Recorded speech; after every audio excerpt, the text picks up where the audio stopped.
شدوها بسبب الصور اللي نشرت على الفيسبوك. غضب واسع في وسائل التواصل الاجتماعي. وشنو دارت ابتسام الشقر فاعلة حقوقية، غادي نتعرفوا على قصتها في هذا الفيديو اللي هزت وسائل التواصل الاجتماعي وقسمات المجتمع المغربي والرأي العام المغربي لحد كبير. القضية بدات بعدما انتشرت صورة ديالها وهي لابسة تيشورت فيه عبارات مسيئة للذات الإلهية مرفوقة بتدوينة وصفت بأنها كتضمن إهانة للدين الإسلامي، فتمت متابعتها وفق الفصل 267 من القانون الجنائي المغربي.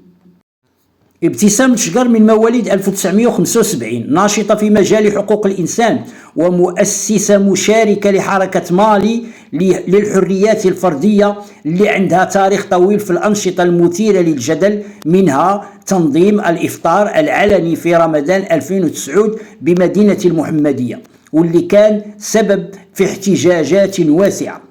القضية دارت جدل كبير وواسع حول حدود الحرية ديال التعبير والقيم الدينية في المجتمع المغربي.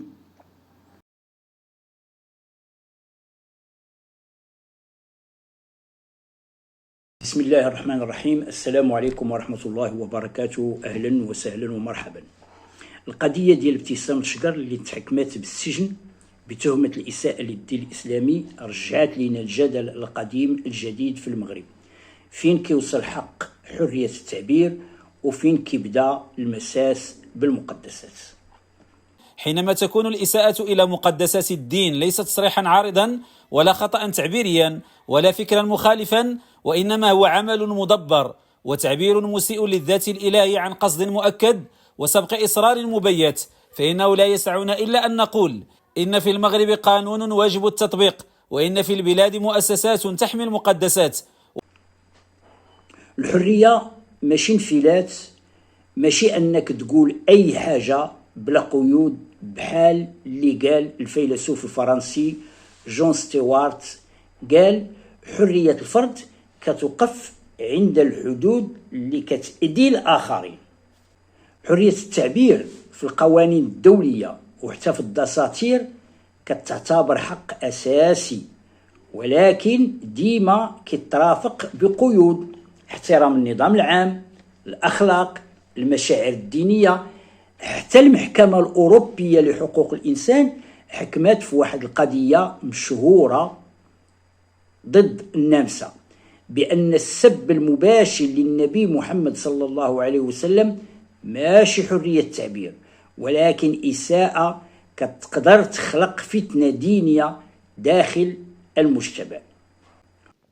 أقرت المحكمة الأوروبية لحقوق الإنسان أمس بأن الإساءة للرسول الكريم محمد صلى الله عليه وسلم لا تندرج ضمن حرية التعبير. والقانون المغربي واضح، كيحمي حرية الرأي والنقاش، ولكن في نفس الوقت كيعاقب على الإساءة المباشرة للمقدسات. هذا الشيء ماشي خاص غير في المغرب، حتى في الدول الديمقراطية بحال ألمانيا، بريطانيا وفرنسا كاين قوانين صارمة ضد ازدراء الدين الإسلامي والأديان كلها والتحريض على الكراهية. بعض الوحدين بحال أحمد عصيد مثلا كيشوف أن السخرية من الدين مجرد رد فعل ضد الاستبداد الديني.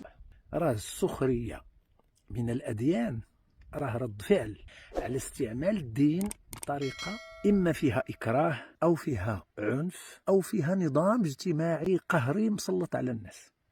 لما الدين كيولي نظام عام تسلطي تكون مقاومة من المجتمع ضد هذاك الاستعمال. بطبيعة الحال حتى شي واحد ما كيبغي الاستبداد الديني، ولكن كاين اللي كيرد عليه وكيقول الحرية ما يمكنش تبنى على إهانة معتقدات الآخرين.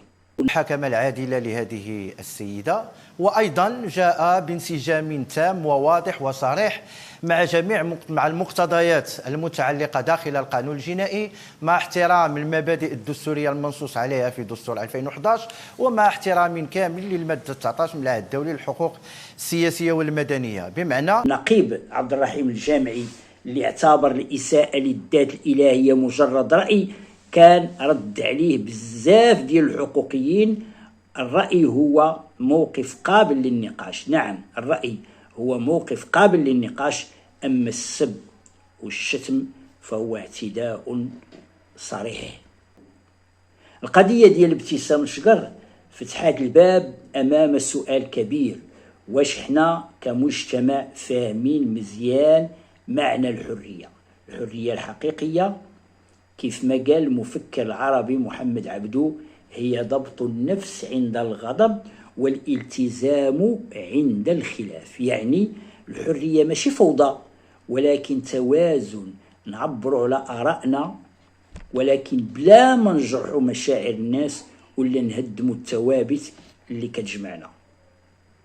الحرية مسؤولية قبل ما تكون حق، والمجتمعات ما يمكنش تقدم إلا إذا لقات التوازن بين حرية الفرد واحترام القيم المشتركة.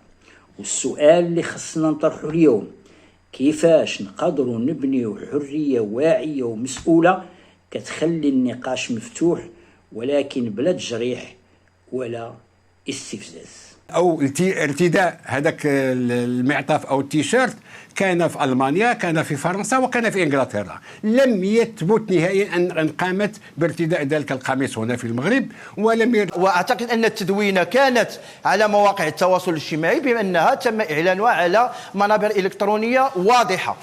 اكيد ما تقبلتش بحال جميع، ماشي بحال المغاربه فقط، بحال جميع المسلمين، لان شوف كل شيء كندوزو باش غيمه الماء، كل شيء كنديروا ليه منين يدوز وكنلقاو ليه الاعذار الا الاله وتسب الدين ديالنا تحضر لنا راسنا لتحت.